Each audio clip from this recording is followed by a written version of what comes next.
Relative numbers and extensive relative possibilities. An exploration into relative numbers and their deceptive nature by Tom Seast. Relative numbers. For those that are concerned, my wife and I managed to have more than the 1.9 children, which is the current average for a couple in the United States. While we were not prolific at breeding and furthering the Seast family line, neither of us feels like we were negligent in our duties. We are also grateful to have a whole number of children, rounding out our family with 4 sons.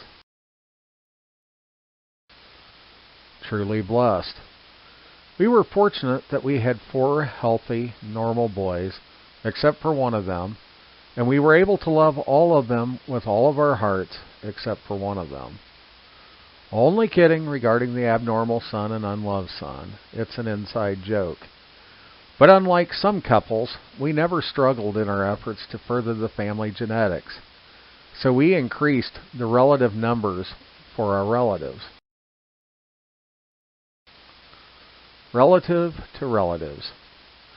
Relative to my relative relatives, we were probably deemed average performers in our capacity to expand the family tree.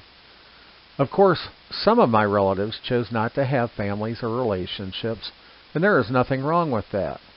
And some of our relatives far exceeded our performance in the family tree expansion and parental capacity as well.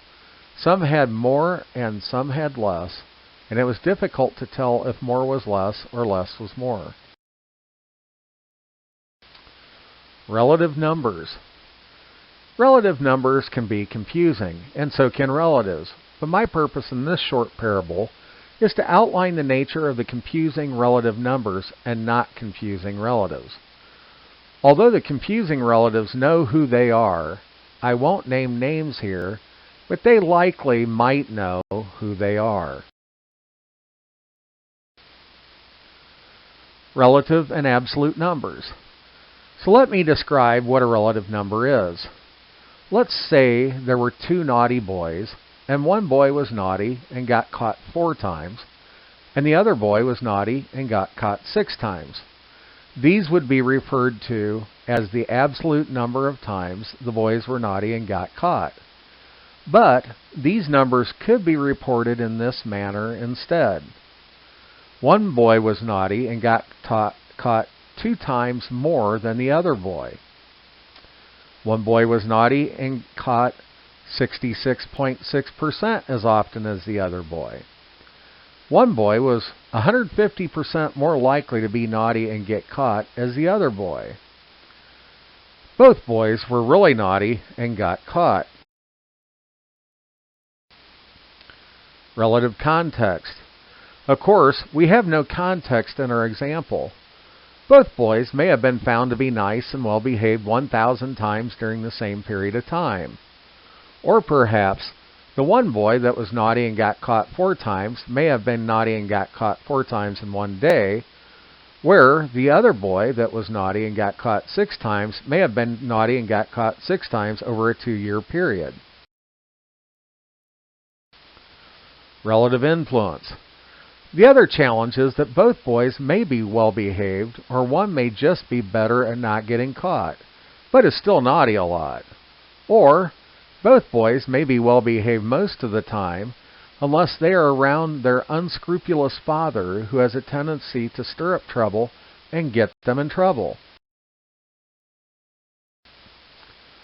Absolute numbers.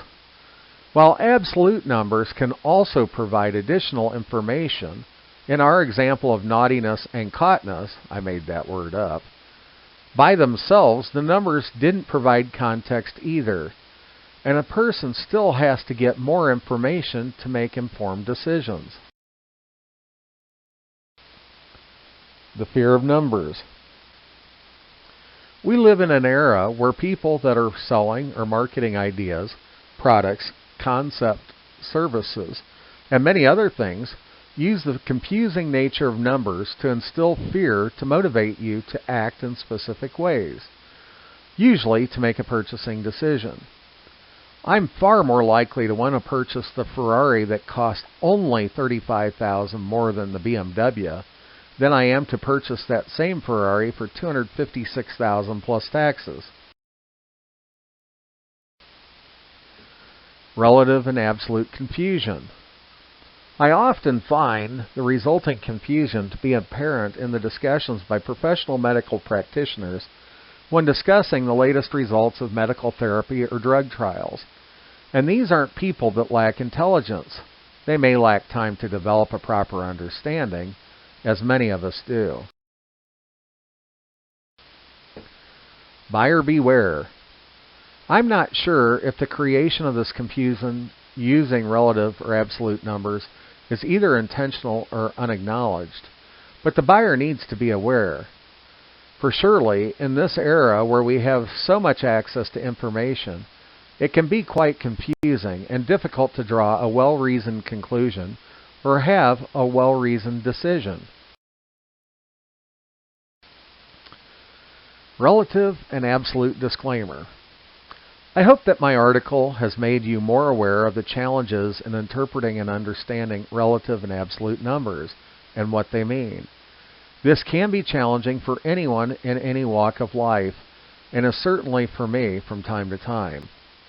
Any direct reference to any relative relatives or naughty relatives were also not specific in any way other than me, 'cause I'm naughty from time to time. Me. Hopefully, I've made you more aware of the numbers game and how the same numbers can mean different things relatively or absolutely. Feel free to follow my numbered ramblings at the links listed below.